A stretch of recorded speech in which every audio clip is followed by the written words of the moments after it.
No, el montaje es este. 10 puntos. ¿Y esto para qué sirve? Para darle un reflejo, para que dé mejor. ¿Cuándo quieran? Senador, han pasado 10 años de la ratificación de la ley de caducidad. En su momento, esa ley persiguió un objetivo. ¿Usted cree que se ha cumplido el objetivo de la ley? ¿Cómo ve en retrospectiva ese proyecto? Yo no tengo duda de que se cumplió el objetivo y creo que se superó incluso la expectativa que se tuvo en el momento de su sanción. Yo participé naturalmente de la gestación de la ley y dentro del Senado también de la discusión correspondiente. Empiezo por decir que una prueba de la aceptación y del éxito de la ley es que esta ley fue sometida luego a plebiscito por un recurso que reconoce la Constitución de la República y bueno, quedó firme luego de esa ratificación popular. Pero yo le digo que hoy estoy incluso, y me voy a corregir deliberadamente, hoy estoy realmente seguro de la utilidad que le prestó esa ley a la pacificación y la institucionalización del país. Porque quizás en parte porque fue mi primera legislatura, la del año 85 hasta el 90, ya voy en la tercera, me faltaba desde cierto punto de vista, me parece, como una vivencia de ciertos aspectos de la vida social que solo se pueden percibir a través de la política. Es cierto que también a veces bloquearse dentro del gueto de la política nos hace no considerar adecuadamente otros aspectos muy importantes del país real y del ser humano de carne y hueso. Pero yo no tengo empacho en decir que en el año que se votó esta ley, yo tenía una lucha interna entre lo que es haber estado en contra de la ruptura del sistema democrático en el país, haber estado en contra del régimen militar, por un lado, haber estado en contra de algunas prácticas del gobierno militar, y por el otro lado de la necesidad de ver un país definitivamente embarcado en su reconciliación, que nunca fue fácil, porque cualquiera de nosotros que haya tenido alguien que haya sido víctima de una arbitrariedad en el gobierno de facto, no puede dejar de tenerla presente cuando opina de la ley de caducidad. En mi caso personal, un tío mío, hoy fallecido, que después de mis padres era lo que yo más quería, el ingeniero Julio Recaldón, y decano de la Facultad de Ingeniería, por el hecho de que en el sótano explota un artefacto explosivo, valga la redundancia, que estaba preparando un estudiante, a la justicia militar no se le ocurrió mejor cosa que procesarlo, por supuesto que con prisión, y a un hombre de 70 y tantos años en aquella época, eso le costó casi 4 años de cárcel. Y finalmente fue liberado por gracia de la corte de aquella época. Y yo me acuerdo que cuando le pregunté al juez militar de aquella época, antes de que esto terminara en la Suprema Corte de Justicia, por qué lo habían procesado a mi tío, Carlos Martínez Moreno, mi querido amigo, hoy fallecido también, y yo éramos los abogados, pero en realidad quien manejaba el aspecto técnico era Martínez Moreno. No entendíamos nada, yo me fui a hablar con el juez el día que lo procesaron y le digo, pero dígame, coronel, ¿por qué procesó a mi tío? Y esto creo que lo puedo contar. Así eran en aquella época algunas cosas. Es que si yo no proceso a su tío, me procesan a mí. Y en su tío estamos procesando a la Universidad de la República. A pesar de todo eso, porque cuando mi tío fue preso, que yo lo acompañé hasta el momento que subió en un vehículo para la cárcel central, yo salí llorando, no tengo ningún empacho en decirlo, como no tener ganas de llorar si a un viejo lo llevan de esa forma. Bueno, todo eso me pasaba por dentro y muchas otras cosas cuando levanté mi mano por la ley de caducidad. Y fue un poco lo que dijo mi querido amigo el doctor Gonzalo Aguirre, que intervino aquel día en el Senado, entre lo que era la ética y la responsabilidad, cosa que a veces no es demasiado fácil de compatibilizar. Pero hoy, a 13 años de la reinstitucionalización democrática, yo digo que aquel primer periodo de gobierno democrático después del gobierno de facto, presidido por Sanguinetti, básicamente tenía una prioridad. La prioridad era asegurar, en primer lugar, el mantenimiento de la democracia, que no fue ni tan difícil como algunos suponen, porque entre otras personas estaba Sanguinetti al comando de todo esto, ni tan fácil como alegremente otros suponen. Y también el periodo en el que había que cicatrizar heridas o empezar a cicatrizar heridas. El tema fue muy complejo. Creo que ahora tenemos una perspectiva que en aquel momento no teníamos, y a mí no me cabe ninguna duda de que la ratificación popular de esa ley, sí, no por un amplio margen, desde ya que no, porque era un tema muy opinable. Fíjese que si yo tuve el estado de ánimo que acabo de mencionar, mucha gente tiene que haber sentido lo mismo. Pero de ahí a no advertir que gracias a esa ley se han evitado algunos problemas que en otros países todavía hoy existen, que no son solo la posibilidad, que acá está absolutamente descartada, lo aclaro, de un quiebre institucional nuevo, no. Pero no es fácil que una sociedad se integre realmente. No es el único factor para integrarla, por supuesto, pero no es fácil que una sociedad se integre si no dejamos de mirar hacia el pasado. Y esa ley nos permitió dejar de mirar hacia el pasado, como la otra ley, la que consagró también la amnistía de quienes habían actuado desde el lado subversivo contra los militares, porque bueno es decir que esto no empezó con el golpe de Estado en junio del 73, empezó antes. Empezó con una cierta difusión de la idea de la crisis o del agotamiento de los partidos políticos, de la ausencia de liderazgo. La gente pensaba eso. Y por el otro lado aparece la subversión. Y detrás de la subversión y de la crisis real o imaginaria de los partidos políticos, de la ausencia de verdaderos líderes, ¿qué termina ocurriendo? Que el espacio vacío, por decirlo así, entre comillas, lo ocuparon los militares. Cada efecto siempre tiene una causa y si nos olvidamos de eso, estamos teniendo una visión muy sesgada, muy equivocada de los hechos que estamos comentando.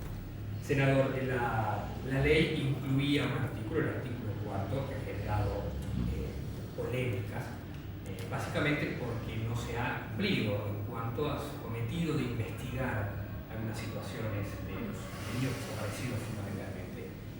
Usted es un senador del partido de gobierno de la primera legislatura y de esta tercera del nuevo periodo democrático. ¿Por qué cree usted que no se ha cumplido? ¿Cuál ha sido la voluntad o por qué ha habido ausencia de voluntad para cumplir eso? Yo no creo que se pueda decir que no se haya cumplido con la facultad de investigar o la obligación de investigar establecida, creo que en ese artículo 4 de la ley de caducidad. Yo digo lo contrario. Por supuesto que se investigó. Se investigó, pero no quedó nada para encontrar. Y además algunas cosas que se están señalando, como por ejemplo lo de la desaparición de niños. Eso sabemos muy bien todos, sea cual sea nuestra posición ideológica o política, que no ocurrió en el Uruguay, ocurrió en la Argentina.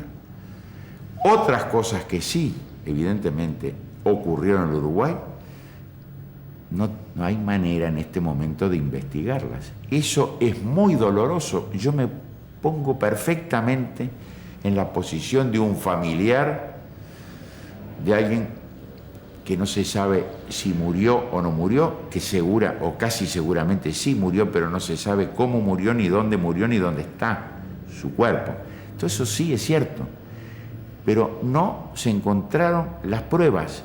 A mí me consta que es así, y quiero decir a este respecto una cosa. En el periodo de gobierno anterior, en el periodo del gobierno del doctor Lacalle, el senador Santoro y quien habla, presidimos una comisión investigadora de la Asamblea General, si mal no recuerdo, pero sé que era una comisión que trabajaba en régimen de secreto, pero a la que tenían derecho a concurrir todos los legisladores, diputados y senadores. Con el tema de Berrío, ¿se acuerdan? Del chileno, que se ha dicho que murió en el Uruguay, parece que sí, que efectivamente. Créame, porque no estaba solo un senador colorado y un senador del Partido Nacional. En esa comisión estaban representantes de todos los partidos políticos del país y también de todos los grupos de esos partidos políticos. No pudimos encontrar absolutamente nada, porque yo digo una cosa: si quien asalta un banco o quien mata a alguien a mansalva en una rapiña o en un ataque de demencia porque ha consumido drogas o está absolutamente alcoholizado, generalmente se encarga de borrar cuidadosamente los rastros del delito. Los delitos que pudieran haber sido cometidos en aquella época, usted puede pensar, alguien puede pensar, televidente, que eran algo sencillo para investigar y para atribuir culpabilidades. Eso la gente no lo advierte. Cuidado, repito una vez más, me hago cargo, absolutamente me hago cargo de lo que es el dolor que puede haber tenido esa gente.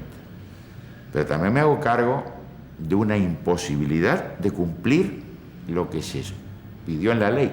Se hizo todo lo posible y no quiero entrar en detalles sobre eso. Me consta, lo afirmo, y que no me venga nadie a decir del Poder Judicial, del Poder Político o de cualquier organización social del país que aquí no se ha ido hasta donde se pudo ir en todo esto. Y en todo caso, además, después, ¿qué hubiera pasado? Porque está la ley de caducidad, de modo que nadie iba a ir a juicio. Y entonces viene algo que muchas veces se ha explotado interesadamente, lo tengo que decir con todas las letras, que es el dolor de esa gente, para decirle, sí, está bien, no pueden ser juzgados, no serían juzgados, pero por lo menos sabemos la verdad de lo que ocurrió. Yo creo que la verdad de lo que ocurrió en los casos en que verdaderamente ocurrió algo no requiere toda una especie de conmoción social en el país que no lleva a otra cosa que a borrar con el codo lo que se escribió con la mano, es decir, a producir el efecto contrario del que produjo, por suerte para el Uruguay, para toda la sociedad uruguaya, la ley de caducidad.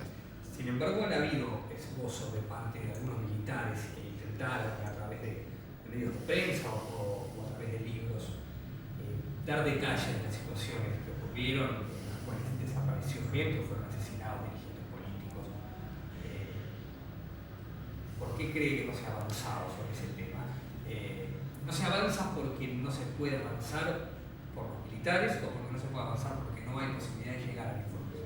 Mire, ya he dicho que me consta, estoy convencido de que se llegó hasta donde se pudo llegar. No sé realmente a qué publicaciones, a qué declaraciones, a qué libros ustedes se pueden estar refiriendo, porque algunas de las afirmaciones que se han hecho por algún militar presuntamente arrepentido o realmente arrepentido, después no han pasado de ser afirmaciones recogidas muy válidamente, por supuesto, por los medios de difusión, pero que no han tenido apoyo en ninguna cosa concreta.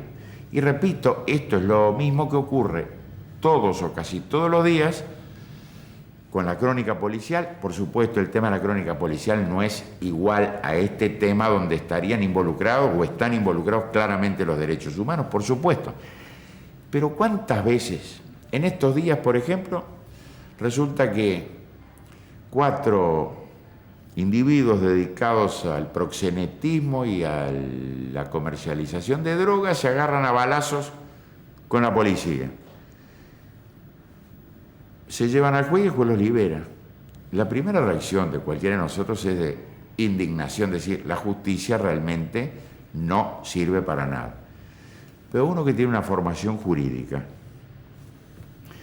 se da cuenta que si la privación de libertad, el procesamiento y la eventual condena dependen de que a una persona a través de un vidrio le parece que fulano de tal se parece al que asaltó el banco donde él estaba de guardia, con esa sola prueba no se puede ni culpar a nadie ni privar de la libertad. Y con algunos de estos militares a veces ocurren estas cosas, quizás de buena fe, quizás por un arrepentimiento que tendrá su explicación, pero las cosas concretas no las he visto en ningún lado, en ningún libro, en ningún reportaje, ni en ninguna revista. Senador, ¿hubiese sido posible otra salida? Estoy pensando en el proyecto que fue en su momento elaborado por el senador Sumarán, acompañado del senador Batalla. ¿Hubiese sido posible otra salida a este tema? Yo no sé de qué salida distinta podría hablarse. Cuando se habla de Batalla, o cuando se habla de Sumarán, yo creo que todos tendríamos que decir dos grandes demócratas que tuvieron una sola conducta, una especie de línea recta en democracia, con el quiebre de la democracia y con el retorno a la democracia. Amigo personal de Batalla, lamentablemente fallecido hace poco, y amigo personal del Panza Sumarán, el ex senador, con el que incluso nos conocíamos, igual que con Batalla, desde la juventud. Pero es muy difícil poner en un plano de igualdad lo que teóricamente puede ser una construcción razonable para buscar soluciones de lo que puede ser la realidad. Un sacerdote al que yo respeto mucho también el año pasado, y parte de la Iglesia Católica también estuvieron haciendo mención a la posibilidad de que el arrepentimiento a través de la confesión abriera, por un lado, la angustia de quienes se sentían culpables de algo. Bueno, es muy respetable el desahogo personal, sea frente a un sacerdote, sea frente a algún familiar, sea frente a algún amigo, o incluso frente a un psiquiatra, un psicólogo, un psicoanalista. Son cosas que a veces son necesarias hasta para salvar la propia estabilidad emocional de una persona, hasta para salvar su propia salud física.